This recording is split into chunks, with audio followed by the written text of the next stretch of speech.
ये जो कांग्रेस पार्टी का कार्यालय है और यहाँ कांग्रेस पार्टी का जो झंडा है वो जर्जर हालात में है। जर्जर हालात में ये खंडहर बिल्डिंग है।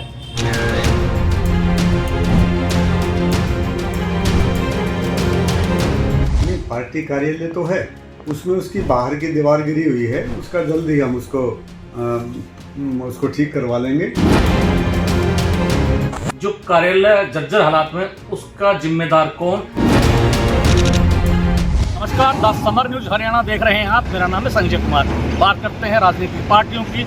लोकसभा चुनाव होने जा रहे हैं, किस तरीके से पार्टियों ने अपनी बिसात बिछाई है, और इसी कड़ी में बात करते हैं जींद कांग्रेस की पार्टी के कार्यालय की। जी हाँ, हम अपने सहयोगी से कहूँगा दिखाई कि ये जो कांग्रेस पार्टी का कार्यालय है और यहाँ कांग्रेस पार्टी का जो झंडा है वो जर्जर हालात में है। और दूसरी कड़ी में मैं आपसे कहूँगा कि देखेंगे आपकी पीछे दीवार नहीं है, चार दीवारी गिरी हुई है और ये जर्जर हालात में। इसको कहा जाए सही मायनों में तो ये नशेड़ियों का अड्डा बन चुका है। यहाँ शाम को दिन ढलते ही नशेड़ियाँ बैठते हैं। यहाँ डिस्पोजल ग्लास है और काफ़ी मात्रा में खाली ग्लास रखे हैं, बोतलें हैं। यहाँ ये नशेड़ियों का अड्डा बन चुका। और यहाँ मैं दिखाना चाहूँगा आपको कि देखिए कि किस तरीके से हमारे कैमरे के माध्यम से, हमारे चैनल के माध्यम से, कि जर्जर हालात में ये खंडहर बिल्डिंग है।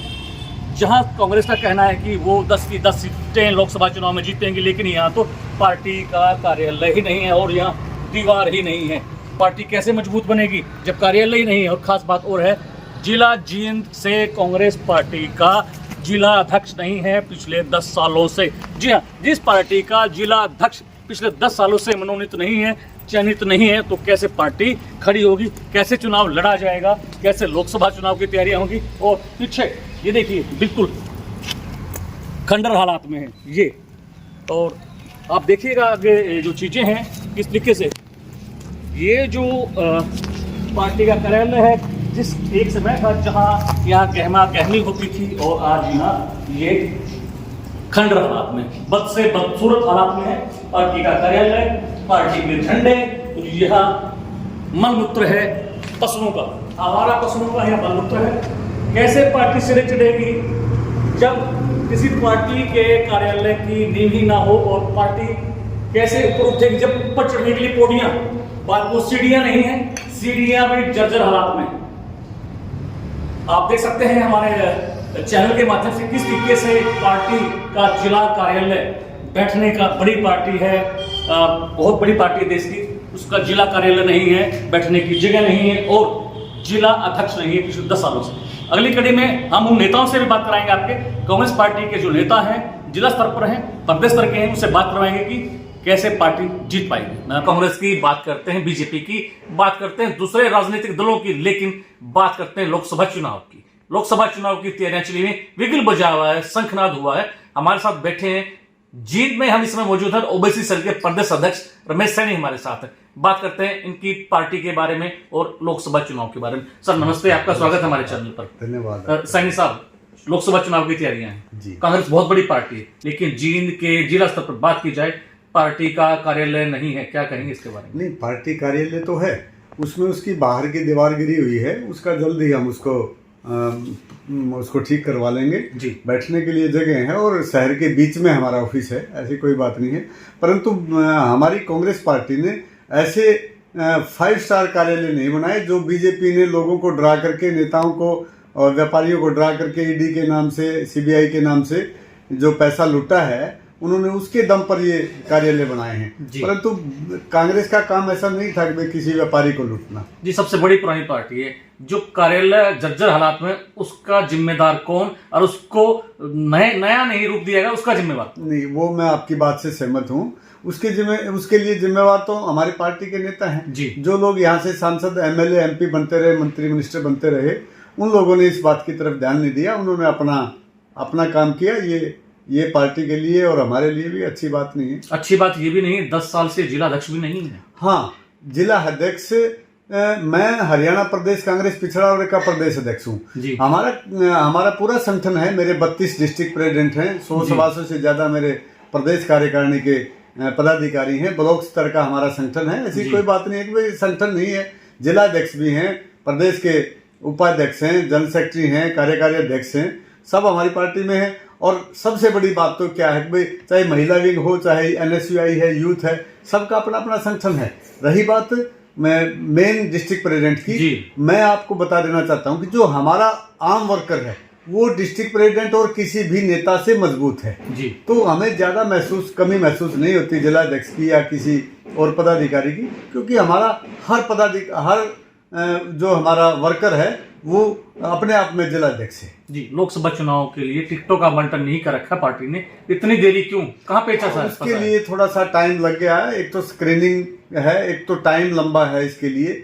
अभी 25 मई को हमारे यहाँ चुनाव है, तो 2-3 महीने 2.5 महीने बहुत लंबा समय हो जाता है। इससे जो हमारा कैंडिडेट्स कोई भी होता है किसी भी पार्टी का, उसके लिए बड़ी मुश्किलें हो जाती है। आपको नहीं लगता कि लेट टिकट बटेगी, लेट टिकट मिलेगी तो प्रचार भी में देरी होगी? नहीं, प्रचार में तो देरी, प्रचार तो पूरा समय चलता ही रहता है जी। अभी 1 साल से तो लगातार लोकसभा के चुनाव के बारे में चर्चाएं चलती रहती हैं। वर्कर घूम रहे हैं, पदाधिकारी घूम रहे हैं, और आने वाला विधानसभा भी साथ की बात चेहरे को लेकर, किस चेहरे के लिए वोट मांगेंगे? जी, चेहरा तो अभी सामने, अभी 2 दिन के अंदर कांग्रेस पार्टी हमारे अपने प्रत्याशियों की घोषणा कर देगी, आपके सामने होंगे और देखना। कल भी आप दिल्ली थे और आपका कहाँ नाम पैनल में आ रहा है? सोनीपत लोकसभा से दावेदारी है? सोनीपत लोकसभा से हमने अपना डिमांड रखी है, अपनी दावेदारी की है, क्योंकि मैं जींद जिले से संबंध रखता हूँ और ओबीसी का प्रदेश अध्यक्ष होने के नाते भाई हम चाहते हैं कि भाई ये टिकट जींद डिस्ट्रिक्ट से दी जाए और पिछड़े वर्ग को दी जाए जी। और इससे पार्टी को बहुत ज़्यादा फायदा होगा। जो हमारा जो परंपरागत वोट है SC BC का और सैनी समाज का, वो ऐसे कैसा कांग्रेस के अंदर आएगा, सारा पड़ेगा और ये सीट हम बहुत बढ़िया मार्जिन से जीतेंगे। हरियाणा की 10 लोकसभा सीटों में से कितनी सीटें निकालेगी कांग्रेस? अब कांग्रेस से मेजोरिटी में सीटें निकालेंगे। अभी टिकटें डिक्लेयर होने दो, उसके बाद आपको भी पता लग जाएगा कि भाई हम कितनी सीटों में जीत रहे हैं। हम तो 10 की 10 सीटों पर क्लेम करते हैं जी। बात की भाजपा का नारा आपकी बार 400 पार, कितना सा है? नहीं, भाजपा का नारा, भाजपा एक नारा देती है जी, अब की बार पार जी। वो 400 भूल जाती है, अब की बार पार है वो जी। अब की बार उसका कुछ नहीं है, वो पार जाएगी अब की बार जी। अब की बार कांग्रेस आ रही है और बीजेपी जा रही है। 400-400 कुछ नहीं है, तो बहकाने और बरगलाने वाली बात है। पीछे भी इन्होंने 70 पार का 75 पार का नारा दिया था और थोड़े से उस पर रह गए, वो लोगों को भ्रमित करने के लिए। अब एक बात बताइए, आप कहाँ से 400 पार होंगी?